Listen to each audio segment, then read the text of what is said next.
Adil Catalino, Bacuramin Kasaruga, Basengat Kajubatabek, teman-teman Selo News dimanapun Anda berada. Terima kasih Anda masih setia bersama channel saya ini. Bagi teman-teman Selo News yang baru pertama kali menonton video ini, jangan lupa tekan tombol subscribe, like, komen, dan share kemana-mana, biar teman-teman Anda tahu apa yang Anda ketahui. Teman-teman Selo News, pada kesempatan kali ini saya berkesempatan baik bertemu langsung dengan salah satu putri Kalimantan Barat yang terbaik, yang pada saat ini menduduk dan menjabat sebagai anggota Dewan Perwakilan Rakyat Republik Indonesia di Komisi 10, Ibu ya. Di Komisi 10, yaitu membidangi pendidikan, olahraga, pariwisata dan budaya. Ibu, terkait dengan kunjungan kerja Ibu pada wilayah kerja Ibu, ya kan?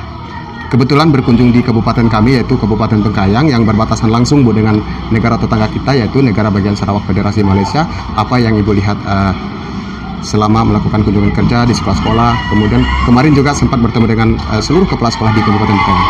Yang prioritas apa Bu untuk sektor pendidikan? Baik, terima kasih pada kesempatan yang baik ini.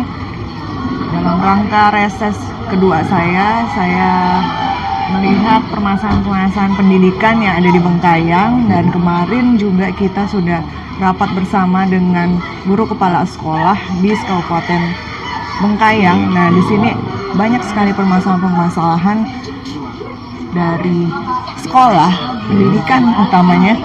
Pertama, guru, guru PNS yang kurang, ya kan, tenaga honor, tenaga pendidikannya, terus muridnya juga kurang, kelasnya ada, muridnya tidak ada kan. Banyak seperti itu. Banyak sekali kendala-kendala yang kita hadapi, permasalahan yang dihadapi, dan mudah-mudahan dengan saya di Komisi 10 saya bisa memperjuangkan hak-hak kita yang ada nanti di pendidikan. Nah, saya minta doanya. Apalagi di sini juga kita mempunyai program khusus dari Bapak Jokowi. Nah, program KIP.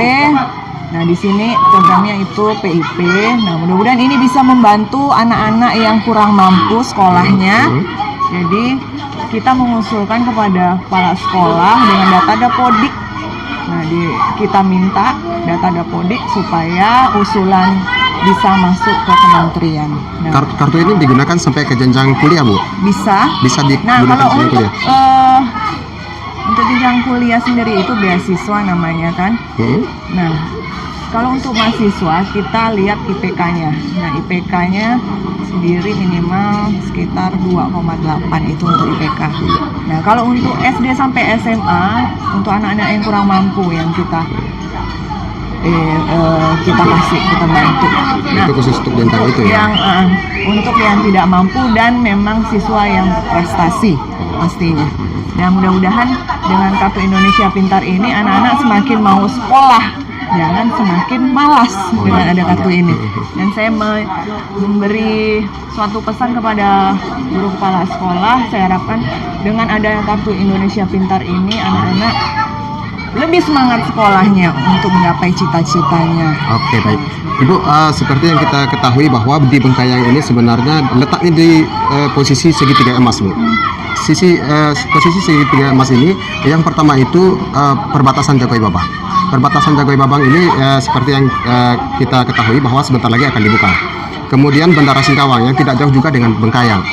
Yang ketiga itu Pelabuhan Pantai Kijing. Nah, tentu ini membutuhkan sumber daya manusia yang mapan dari Kabupaten Bengkayang. Ini bagaimana menciptakannya ke depan, Bu? Sementara di bupati kita yang terdahulu banyak menyekolahkan beberapa titik fokus pendidikan, yaitu ada di bidang koperasi, pariwisata dan sebagainya. Untuk bidang pariwisata, karena kebetulan wilayah kerja Ibu juga di bidang pariwisata, saya rasa itu untuk di Bengkayang sudah cukup ya, iya, Pak Dewannya. Tapi kalau untuk sisi pengelolaan perbatasan, kemudian pelabuhan dan bandara, kita masih belum, Bu. Ketika barang ini dibuka, pintu ini terbuka, tentu kami masyarakat di Kabupaten Bengkayang akan mengalami kesulitan untuk mendapatkan pekerjaan di sana, karena kami belum punya sumber daya. Itu bagaimana Ibu bisa melihatnya? Nah, kita lihat sendiri dari infrastrukturnya dulu. Nah, kita harus mengecek untuk wilayah jalan. Nah itu dulu lah yang kita harus lakukan, membantu masyarakat dalam infrastruktur. Nah, kalau infrastruktur sudah baik, pasti SDM-nya juga pasti akan meningkat seperti itu. Mungkin ada tambahan dari DPR Iya, atau Pak? begini, Silakan, Pak. gini juga Bu, artinya dengan masalah itu tadi, masalah perbatasan, masalah pelabuhan, satu lagi tadi Wisata, lapangan pekerjaan. Border ya juga, Bapak. bandara. Artinya memang saya melihat Kabupaten Bengkayang dalam hal ini mendidik tenaga-tenaga yang terampil. Artinya jangan hanya terfokus dengan satu itu, tapi berdasarkan kebutuhan. Jadi saya lihat Pemda Bengkayang ini harus banyak mengirim anak-anak muda disekolahkan lagi dengan keahlian khusus itu. Kemudian Ibu juga nanti di DPR RI mendorong itu. Ada anak-anak kita yang sekolah itu sehingga dalam arti nanti mereka sudah siap bekerja di tanah airnya sendiri, artinya di Bengkayang sendiri. Jangan sampai ada orang Bengkayang sendiri tidak siap bekerja. Ini harus kita pikirkan Bu ke depan agar anak-anak muda kita terampil ke depan. Itu saya pikir. Bapak sebagai kepala sekolah, Pak ya? Mungkin ada harapan Ya dari baik Pak, sebagai ini saya bertemu dengan salah satu kepala sekolah SD 08 Senti Pak. Ini kunjungan terakhir dari Ibu Maria Lestari. Pak, ini kan tidak semua sekolah yang dikunjungi Pak. Kebetulan saja ini yang terakhir dalam kunjungan kerja Ibu dari DPR RI untuk mengunjungi sekolah Bapak. Ini harapannya bagaimana Pak ke depannya Pak? Setelah kunjungan dari Ibu Dewan kita ini.